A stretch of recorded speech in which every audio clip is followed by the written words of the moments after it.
Angela. Hey everyone, and I'm Brad, and this is Bodie, the star of the show. Say hi, Bodie. And welcome back to our channel. So today we're really excited to talk about this topic because we've been getting a lot of questions from various people around how to best prepare for a puppy, in particular a dachshund puppy. So we thought we'd put our brains together and help share our tips and tricks on how to best prepare. Yeah, we're really pumped for this one. Just full disclaimer, this is for entertainment purposes only. We just want to really share our experience with you all, and especially for those that are looking to get a new puppy sometime soon. And before we get into the video, make sure to hit that subscribe button and click that bell for notifications because we upload new videos weekly. All right, so let's get started. We have the video split into 3 different sections. The first will be around mindset and how to kind of mentally prepare for getting your first puppy. And then the second thing will be more around like the physical goods and like the products that you'll need for gotcha day. And then the last thing will be around like the vet appointment, pet insurance, and that kind of stuff. Okay, so the first section is mindset. So you want to be aware of your living situation. So if you're living in a condo, if you're living in a house, if you're living in a shared space, you want to be mindful of everyone that's living with you and also if everyone's on the same page as well. Having a puppy is a full-time job. It's not something that you just clock in and clock out at the end of the day.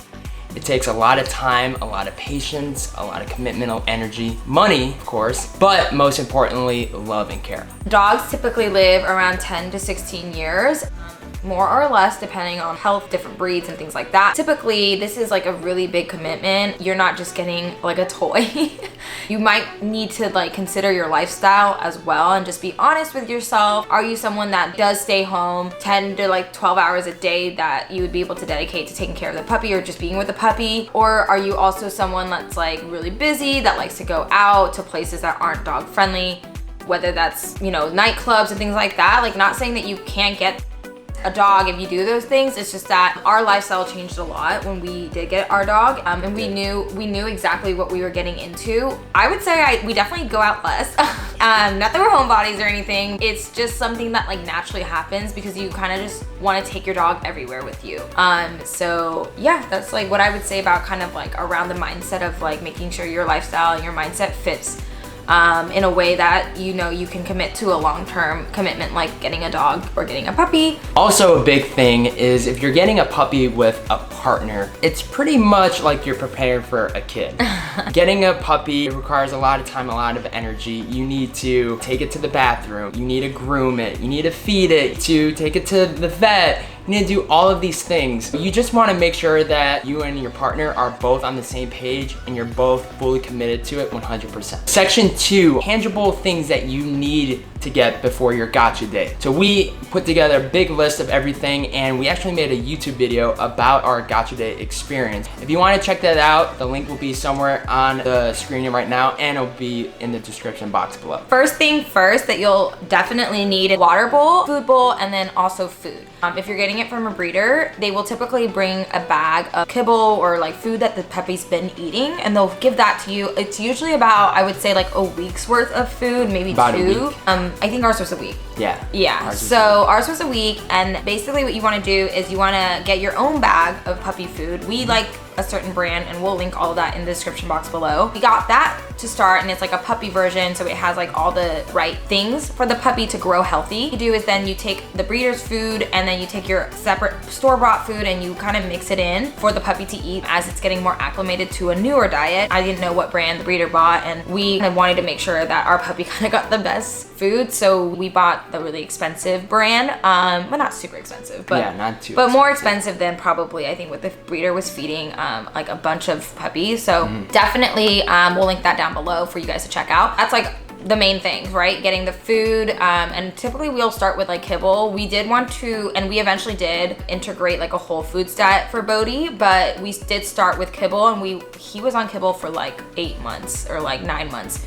So it was a while before we really transitioned him. Yeah, and one of the main reasons why you want to start your puppy off with kibble is to prevent any diarrhea or any stomach problems from happening. It's very common with puppies where they don't eat at first just because they're trying to get acclimated with their environment. So you want to ease them into any new food that you are giving them. So that's why it's highly recommended to use the food that the breeder has already used. and then integrate it with like your own food. And then after that, if you and your partner, or if you decide to integrate a whole foods diet, then you can do so as well. And we also would recommend working with like a vet on making sure the dog gets a balanced diet. We did that with Bodhi. And then also like dogs can get allergic to food, certain things as well. So that's something to look out for. So with treats, I would say like just get maybe 1 or 2 treats, like different bags, I guess. But typically in the beginning, you're not really trying to like aggressively train the puppy at first. Like we were really focused on bonding and creating like this trust with Bodhi. With the treats, I think we got him like these dried apples, like edible, like little bears treats. Yeah. We'll link that also in the description box below. Essentially, we really focused more on just making sure that he was comfortable,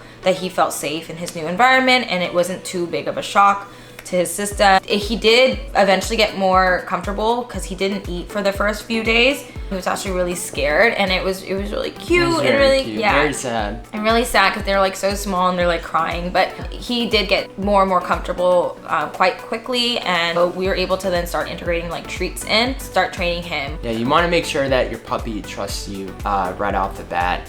And once that happens and the love is there, the training will come, and then that's when you can start implementing treats, and especially training treats. Next on the list is crate and bedding. So of course you'll need a place for your puppy to sleep. We chose to crate train our puppy, and with crate training, you want to start it off the very first night. Like I've heard the mistake of not doing that, and the puppy will get comfortable with like sleeping on the bed or with you. And they're pack animals, so they're gonna feel really isolated if you do that first and then you decide to crate train. So I think if you're gonna crate train your puppy, that's something that you should decide before you even pick him up, her up. We got a crate ready to go. The crate, you don't want it to be too big. I remember that was also a thing, like they'll get scared if it's too big. It should be like kind of like the right size for him where he can get up and turn around in it. And then you also wanna get like little blankets and things like that to make it comfortable. The sleeping arrangement is a critical part of getting the dog, especially on Gotcha Day. Yeah. Or Gotcha Night, I guess. Okay, so the first month, I guarantee your puppy will be waking you up in the middle of the night. It's just gonna happen, so be prepared for that. Your puppy is gonna be waking you up, crying, and asking to go to the bathroom, and also just looking to get some love and attention from you.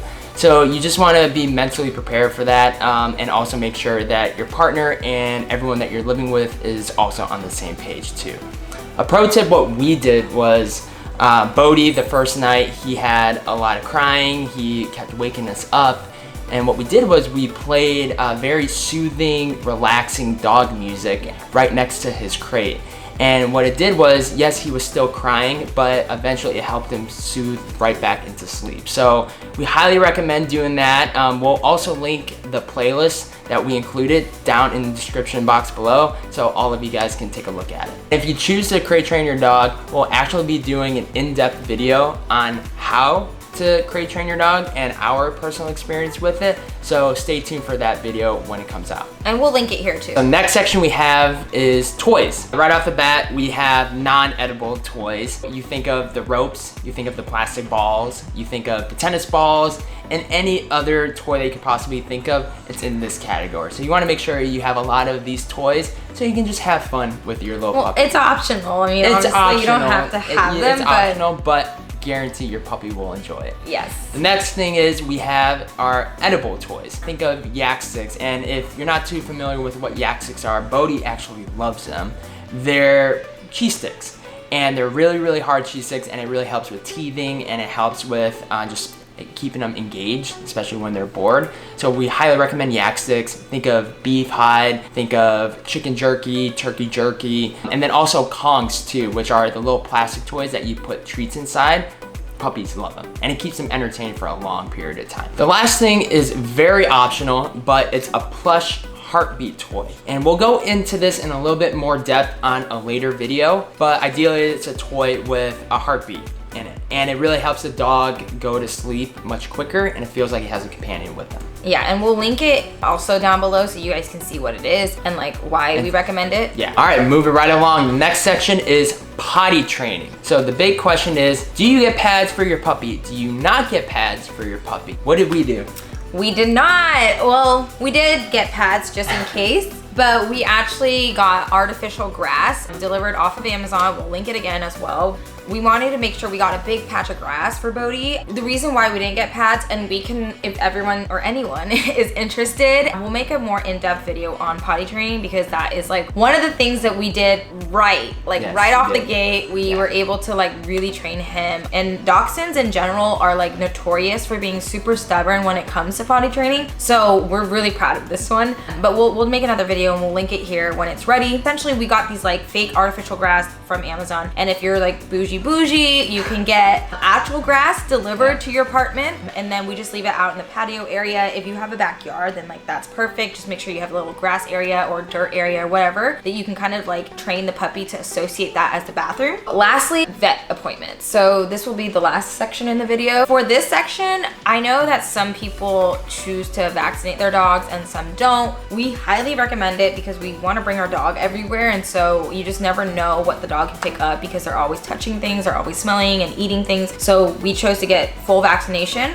Usually when you're picking up a newborn puppy that's around like 8 weeks to 10 weeks old, you're probably gonna have to get them in on their last round of shots, including that rabies vaccination. The first thing that we did when we knew we were gonna get a dog was that we made sure we found a good vet in the area that was taking new patients, and then also we got pet insurance, because we've just heard so many horror stories around people who spent like thousands and thousands of dollars on pet medical bills when they, you know, they're like, we're never gonna have to go to the vet, like it's not really in it for us. But you just never know, and for us it's paid off its value. And so we'll link the one that we use down below as well. Definitely recommend it. I think it's in all major cities in the US at least. If you're in the United States, be sure to check that out. Lastly, the breeder will also help you work out the dates on when, if you do choose to get your pet vaccinated, when you should go in and do it. I also know that there's some breeders that will not sell to certain people if they don't get the vaccination, because there's implications for the breeders. Essentially, this was part of like what we were questioned on with when we were talking to our breeders about reserving our puppy and like paying and depositing for the puppy. This was like something that they brought up, and they were like, are you guys gonna be vaccinating him? I don't know if that's like the case for everyone, but that was the case for us. And then she gave us like a puppy packet where it had all of his medical records and like all his dates and vaccination dates and things like that. You work with the breeder pretty closely to make sure that you get the right dates in place to then take the puppy to the vet for that last round of vaccinations. And then if there's other vaccinations that you choose to do, you can also do it around 12 weeks time as well. Yeah, our biggest tip is just to consult with your breeder and your vet if you have any questions on any vaccinations or anything that your puppy may need when you're bringing him home, or even after you brought him home. Consult with your vet. I mean, they're there for you to help you out. I mean, this is a big and long journey, so you want to make sure you're in good hands. Yeah, which is why we do recommend the pet insurance, because like it does get expensive. Yes, it does. Yeah. If you guys made it this far, thanks for watching. Bodhi really appreciates it, and he loves you guys, the real. You guys are the real deal if you made it this far. But anyways, don't forget to comment, like, and subscribe. It really helps his channel, and he always loves looking at the comments or hearing us read to him the comments. He loves it. He loves the comments. His tail's always wagging. But thanks everyone. Bye. Yes, bye.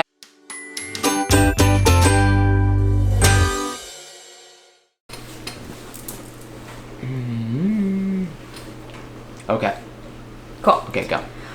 Awesome. So, first thing first, oops, cut.